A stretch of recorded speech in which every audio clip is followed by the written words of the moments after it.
Selamlar. Bu videoda kağıt tensel çiçekler yapacağım ve bu çiçekleri kullanarak ıslak gece yüzey dekorasyonu gerçekleştireceğim.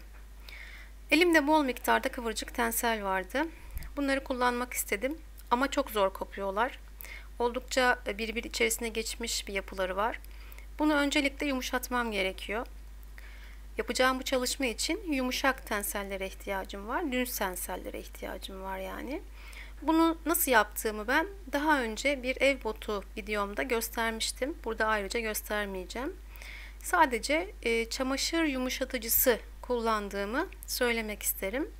Videonun ilerleyen bölümlerinde ilgili videoya nasıl ulaşabileceğinizi görsellerle göstereceğim. Bakın yumuşadıktan sonra tenseller ne kadar farklı bir yapıya kavuştu. Yumuşacık oldu. Herhangi bir marka çamaşır yumuşatıcısını kullanabilirsiniz bu amaçla.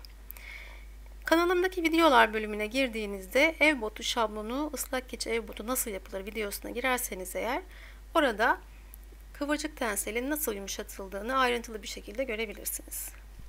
Şimdi kağıt tensel nasıl yapılır? Bunun için şekere, suya ve tensele ihtiyacım var. Şeker 4 tatlı kaşığı kullandım. 1 su bardağı kadar da ılık suyum vardı. Ilık suyun içerisinde şekeri güzelce çözdüm. Sonra bunu sprey şişeme boşalttım. Benim sprey şişem çok büyük olduğu için bundan 2 kat çalıştım. Birazcık dolsun ve kolay spreyleme yapabileyim diye.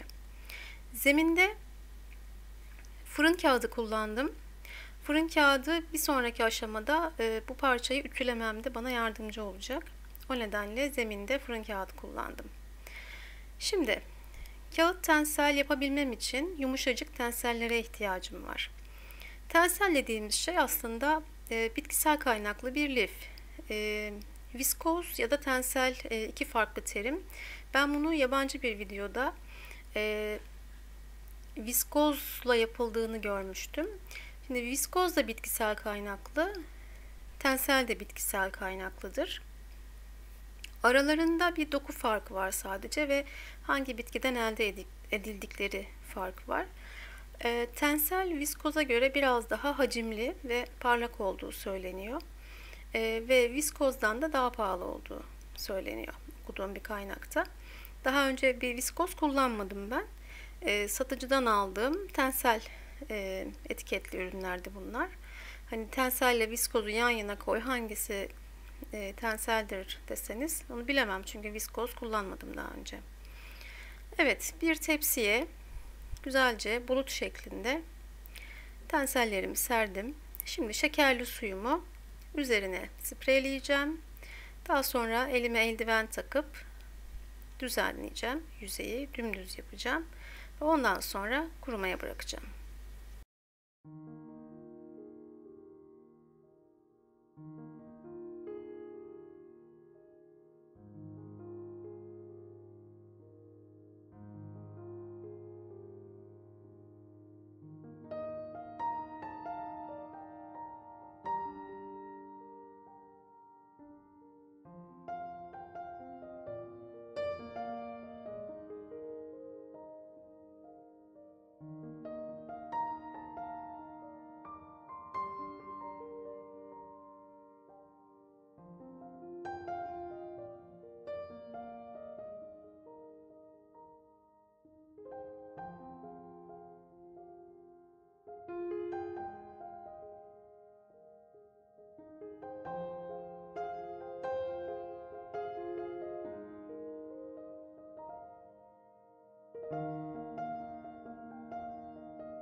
Bir gün sonra tenselim bu şekildeydi.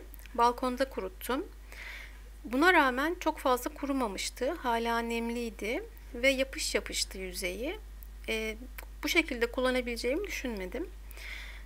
Bir çözüm olarak ben bunu ütüleyeceğim biraz sonra. Direkt ıslandıktan sonra da aslında bence ütülenebilir ama fazla sulu olduğu için belki koku yapabilirdi. Ben o nedenle bir gün kendi haline bıraktım balkonda ve daha sonra iki parça fırın kağıdı arasına koyarak buharsız bir şekilde ütüledim.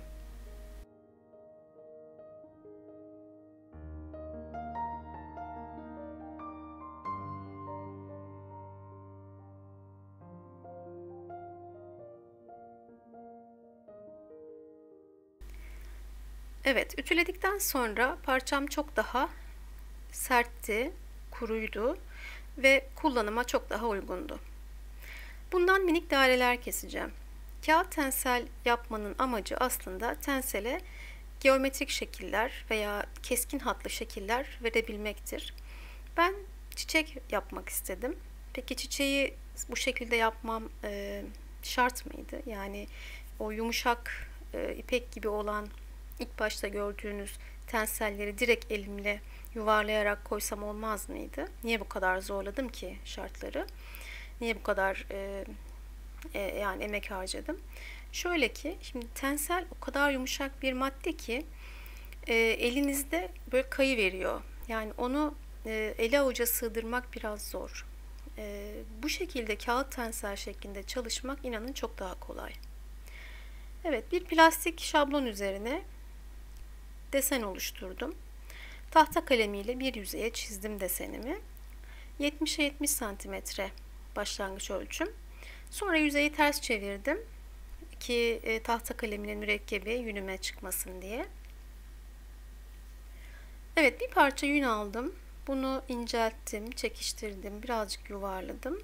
Sonra desenimin hangi yönde sermemi istiyorsa o yönde dallarını oluşturdum.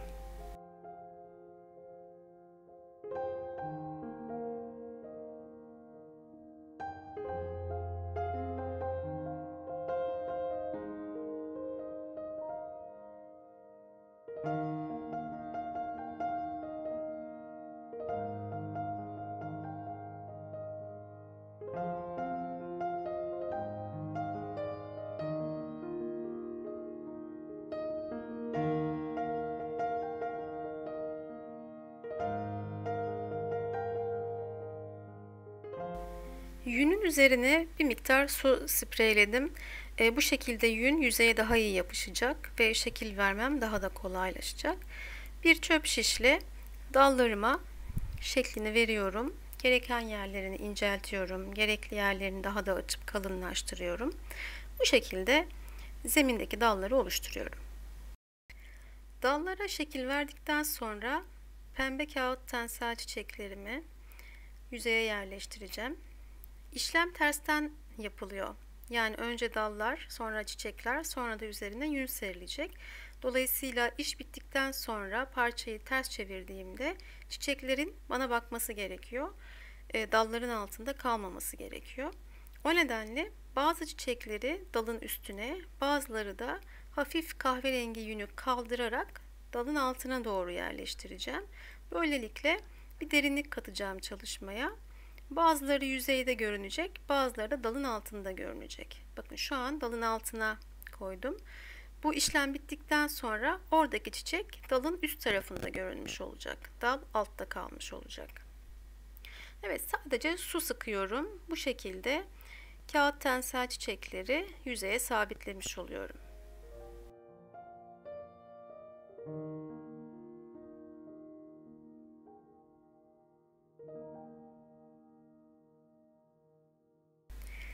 Yeşil renkli tenselle, ki bu düz tenseldir, yapraklar oluşturacağım. Bakın ne kadar incecik, uçuş uçuş bir yapısı var. Eli avuca zor sığıyor gerçekten. Bir parça kopardım, elimin arasında şekil verdim ve yüzeye yerleştiriyorum. Sonra üzerine su sıkarak son şeklini vereceğim.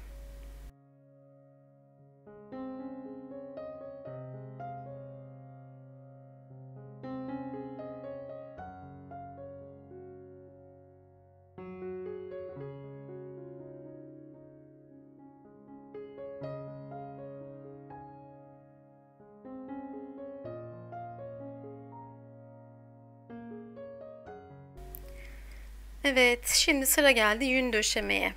Zeminde ten rengi yün kullanacağım. Yünü öncelikle bulut şeklinde döşeyeceğim. Tüm yüzeyi bu şekilde gördüğünüz gibi açarak yünümü yerleştireceğim. Daha sonra balık sırtı yün dizilimi şeklinde ikinci kat yünümü dizip keçeleme işlemine başlayacağım.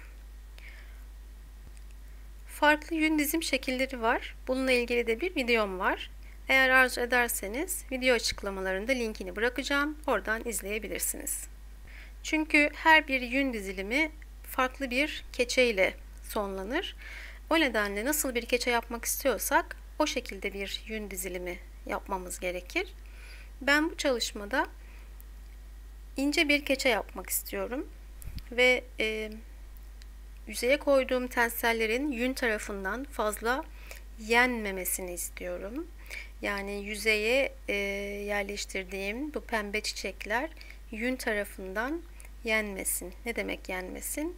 Yani yün lifleri fazla yüzeye çıkıp yüzeydeki bu pembe renkli tenselleri dibe çekmesin. Amacım bu. Ona göre yün dizilimi gerçekleştiriyorum.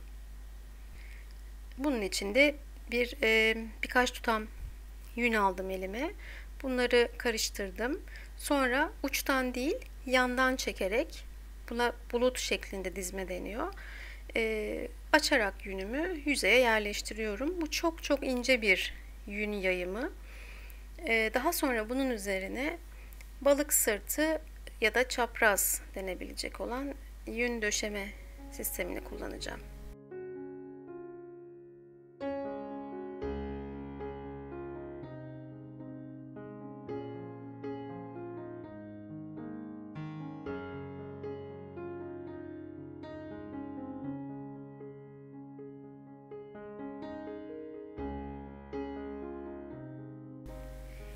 Keçemin kenarları gevşemesin, volanlı olmasın diye bir çerçeve çiziyorum.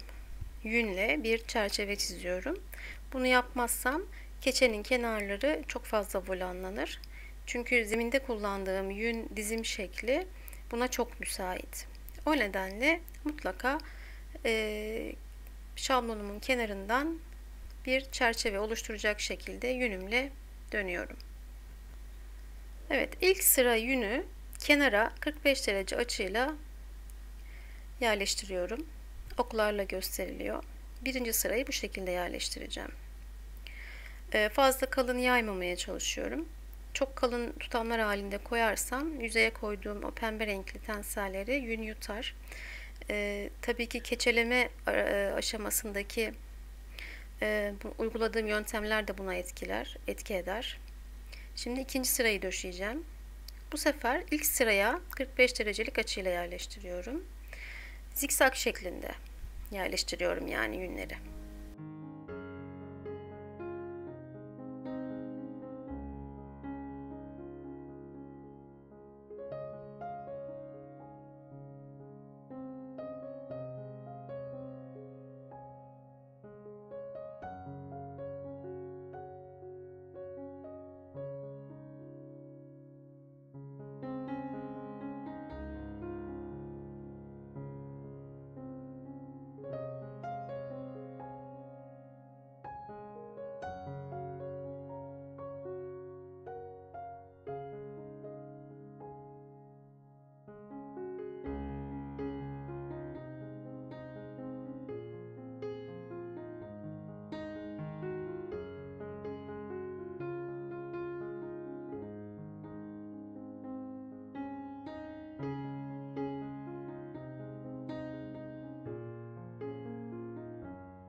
Evet, desen verme işlemim, yün döşeme işlemim bitti. Şimdi ıslatacağım.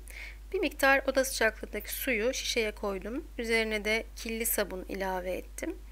Karıştırdım ve yünlerimi güzelce ıslatıyorum.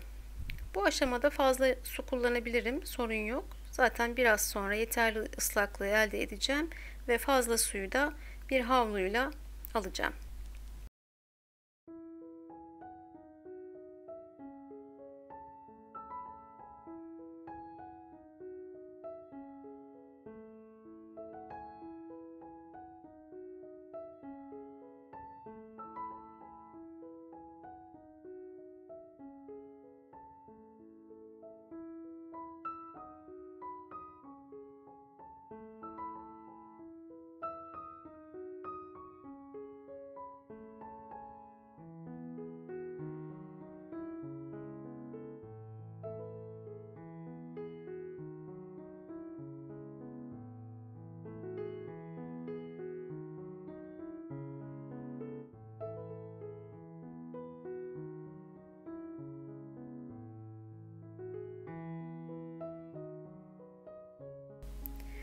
Evet, çok güzel bir şekilde ıslattım. Şimdi minik minik el hareketleriyle parçamı ovuyorum.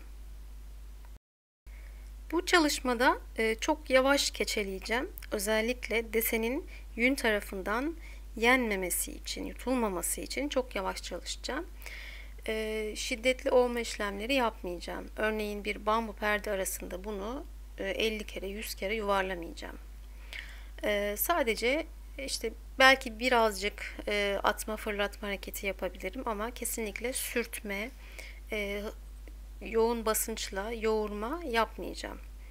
Şimdi parçanın kenarında dışa doğru taşan yünler vardı. Şablondan taşan yünler vardı.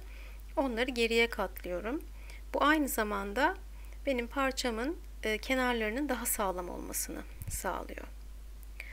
Yine minik dokunuşlarla keçenin arka yüzeyini güzelce ovdum.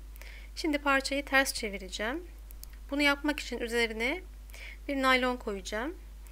Bu parke altlığı diye geçiyor bunlar. Sonra iki parke altlığı arasında ters çevireceğim parçamı. Evet, ön yüzey bu şekilde. Hala lifler çok serbest ve nasıl derler, ayrılmaya çok müsait. O nedenle yine bu yüzeyi de yavaş yavaş minik dokunuşlarla keçeleyeceğim.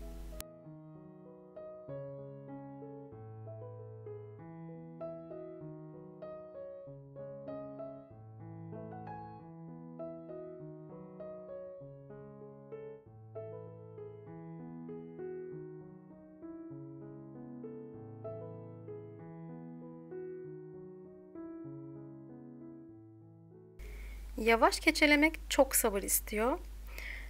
Ben o kadar sabırlı değilim galiba. O nedenle işimi kolaylaştırmak için zımpara makinesine geçtim hemen.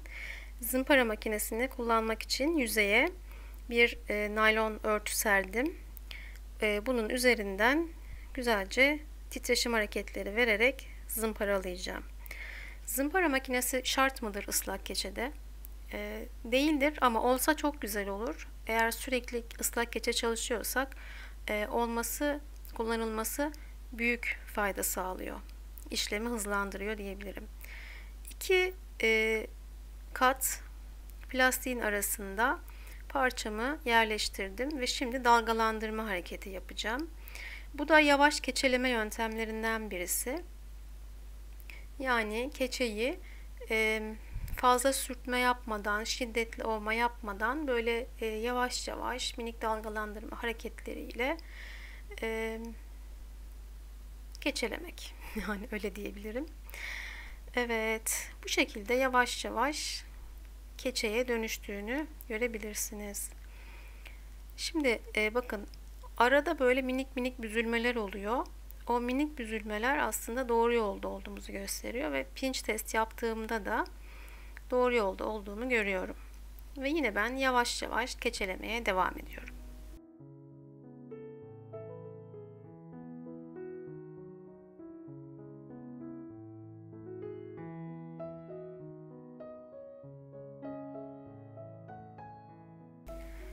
Üstteki naylonu kaldırdım. Şimdi keçenin kendisini artık havalandıracağım ama çok ıslak.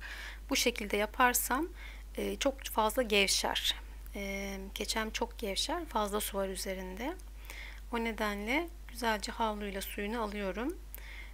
Nemli bir hale getiriyorum. Bakın oldukça hafifledi fazla suyunu alınca. Şimdi alt üst güzelce onu havalandırarak sallayarak ve birazcık da yere doğru fırlatarak keçelemeye devam ediyorum.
Oldukça ılık bir su hazırladım. Bu suyun içerisine parçamı koyacağım. Bir sıcak, bir soğuk, bir sıcak, bir soğuk yaparsak eğer keçe fazla küçülür. Bu da yüzeydeki renkli desenlerin kaybolmasına neden olur. O nedenle fazla sıcak su kullanmıyorum bu çalışmada. Oldukça ılık bir su kullandım ve fazla sabununu aldım. Parçamın fazla sabununu aldım. Hem de azıcık bir ısıtmış oldum. Şimdi tekrardan su ve sabun ekleyerek yüzeyi nazikçe ovacağım.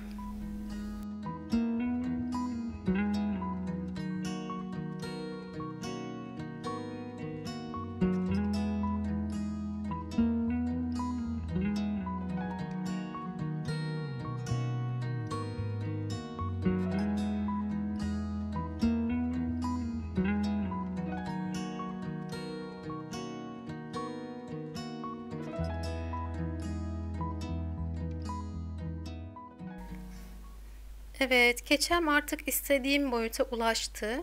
Şimdi oda sıcaklığındaki suya bir miktar elma sirkesi ilave ettim. Ve sabunlu haldeki parçamı bunun içerisine koydum ve bir süre burada bekleteceğim. Böylelikle hem parçamdaki bazik ortam sirkenin asidi tarafından nötralleştirilecek. Evet, bu aşamadan sonra duruladım akan suyun altında parçamı. Daha sonra ütüledim. Tamamen nemini kaybetmedi. Bir çarşafın üzerine koyarak balkonda bir gece kendi haline bıraktım.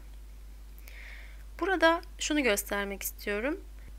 Çok yavaş keçeleme yapmama rağmen zemindeki yün yine yüzeye çıkmış. Düşünün, ben bu kadar yavaş keçelemeseydim, bunu böyle hunharca sıkı sıkı keçeleseydim, bu zemindeki beyaz renkli yün yukarı çıkacaktı ve benim çiçeklerimin rengini solduracaktı. 43'e 43 santimetre son ölçüm ve %38'lik bir küçülme elde ettim. Siz de bu yöntemle yaklaşık bu küçülme oranlarında bir parça elde etmek isteyebilirsiniz belki. Yastık mı yapsam, pano mu yapsam karar veremedim. Önerilerinizi bekliyorum. Bir sonraki videoda görüşmek üzere.